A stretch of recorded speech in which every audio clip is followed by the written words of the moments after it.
Hello guys, good morning, good afternoon, good evening, depending on when you're watching this video.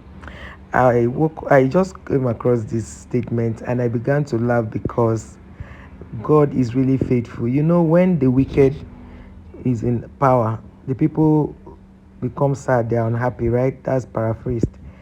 Yeah, thank you for liking our videos, guys, and sharing. God bless you. So Festus Keyamo, I call him Festus Keyamo. Keyama in my village means Ogbono. This man, I don't know why he cannot live without, calling out the Obidients, calling them names. They are really not sleeping. The people are not having good sleep. This, I tell you for free. They are trying to choke us after they have taken their mandate. They're also trying to choke us off social media. They're trying to choke us not to ever say a word, but that is not going to happen. As far as Nigeria is concerned, and we are trying to make things work in this country, nobody has monopoly of violence. But we are not going to be violent as Obedience. We are going to listen to Peter Obi say what he has always said to us. So Festus Keyamo said, which is Festus Keyamo said, Obedience are mentally weak. This guy claims to be a senior advocate of Nigeria or a son. I don't know, or a lawyer. I don't know who made him minister. A lawyer, by the way, when you see people putting the wrong pegs in the wrong holes, Festus Keyamo, who is the Minister of State for Labor and Employment. Okay, you are a Minister for Labor and Employment, a lawyer, Minister for Labor and Employment. When you do not have a master's degree in anything that has to talk about labor and employment, you do not have a PhD. But that's what we have in this government, where they just pick people and give them ministerial appointments. It's okay. Let's go down. Does this barrister Keyamo know that calling people mentally weak or mentally derailed or mentally sick is a serious offense in law? Maybe he didn't know. He has forgotten what that means. Let me read the long episode for you guys. Festus Keyamo, who is the Minister of State for Labor and Employment, as well as a spokesperson for the All Progressive Congress APC presidential campaign, has described Obidient supporters of Peter Obi, the presidential candidate of Labour Party, as mentally weak. You know, I laugh whenever I see this kind of things. Let me just digress a little. I laugh because, see, if there is any party of movement that have highly intelligent people are the Obidients. He said it is evident that the so-called Obidients are mentally weak. They threw all sorts of trash out other candidates, including ours, during the campaigns, and we took it with, hey God. He said he did not respond to such jabs. Hey, this man is a liar. You all know that Peter Obi respected these two other men, calling them his elder brothers. And for one day, these people, oh God, if you want to talk about insulting other candidates, you see APC, they were Oga pata of them all. Like, they insulted Peter Obi, they called him names because he told them, if I've ever taken any government money, trace it to my account and I will drop this ticket. They couldn't. They had all the mercenaries to do that. They couldn't. So now they are trying as much as possible to demarcate the Obedient movement. But we are a movement that has come to stay. We are not just a party.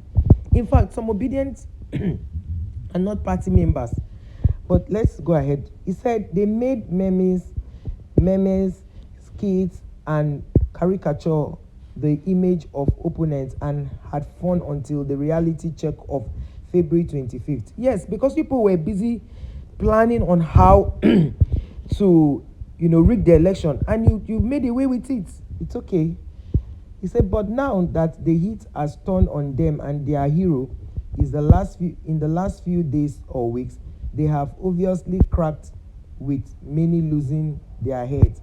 Just one audio sent them into a pitiful tailspin, with close aides confirming and denying the audio all at the same time, like a ragtag army. It's unfortunate. Nobody ever agreed to that tape. No tape was done. You guys, if your party APC can rent can rent fake bishops. There's nothing you people cannot do. There's nothing you cannot do. There's no level you will not go to try to, discredit Peter Obi. But let me tell you the truth. If you bring out all your party men, there's none that is right standing like Obi. You know that very well. There's none that is in right standing like Obi. He said, and with the avalanche of criticism from unlikely quarters in the last few days, they have completely lost it. They are cursing and swearing at every perceived enemy and are beginning to sound fallen. It is evidence of a weak mentality, but I have good news for them. It is time for the reasonable ones who are patriotic amongst them to quickly exit the ignoble bubble and join hands with the incoming administration to move this country forward. Anything short of that would be tantamount to continuously living in bondage. It's unfortunate, Mr. Minister. It's unfortunate that you're a lawyer, but you don't even know your rights. If as a lawyer somebody who has been called to the Nigerian bar is still talking like this, then something is also wrong. You cannot come out and call people that they are mentally weak. That is wrong. You cannot generalize everybody because it did not sit well with you. That is also wrong. I have seen Garba Shehu saying that people should come and that they should leave PDP. They should leave Labour Party and join APC, so that they will join the administration. What administration are you talking about? That you people have been in government for 8 years and we cannot even say this is what you have done. The only thing we can remember this government for is hardship, poverty, impunity, security problems, and all of that. You haven't done nothing. People have lost their jobs in these 8 years that people have been employed. And you are even a minister for labor and employment for states. That's a shame. And I think that you should resign your job. Of course, you Nigerians, you don't resign. You Nigerian politicians, you don't resign. So I will excuse you. You don't even resign. And you see, when this man opens his mouth to say things like this, I feel pity for him because he has children. The thing is, most politicians, do not remember that they have children. So when they are doing something, they do it with so much, ignorance. They do with so much I don't care kind of lifestyle, not knowing that power is transient. Today you are in power, tomorrow you will not be. I remember one man in my village who was in power. He was misbehaving. In short, a local government close to mine. This man did so many things. One day he came to his village, and that's how the village people, started stoning him. I don't think that man made it alive. See, it's better for you, if you don't have anything to say, to keep quiet than call a whole movement that they are mentally weak. You who is calling them mentally weak, it takes a mentally incapacitated person or a mentally weak person to know who is mentally weak. So, sir, you're not trying to insult yourself in the process. I think you should be careful with your utterances. You people rigged an election and you claim to have the mandate, but you don't sleep. Everything people say on social media, it's very, very, it hits you so hard. Why not just give up? You are asking people to come and join the Labour Party. Join the Labour Party to do what exactly? I want to know. To continue teaching them how to rig, to continue teaching them impunity, to continue teaching them, tribalism, to continue teaching them ethnicity, to continue teaching them how to fight amongst themselves, how you people have made a president from the Yoruba speaking the vice president from the north, and you want the Senate president to also return to the north in the basis that Atiku was exposed or rejected by his people because they want Senate presidency.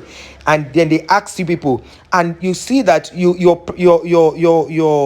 your party do not even understand that Christians also follow them. So every important position, that's the same thing Buhari did for these 8 years, must be with the Muslims, the same Christian faith. People should stop it. And then your spokesman will go on air and not be able to defend it. If you cannot have a party where every religion is welcome, every ethnicity is welcome, then it's such a shame. And you want people to keep following you. So get your act right, please, and don't insult anybody. And you call yourself a lawyer. Shame.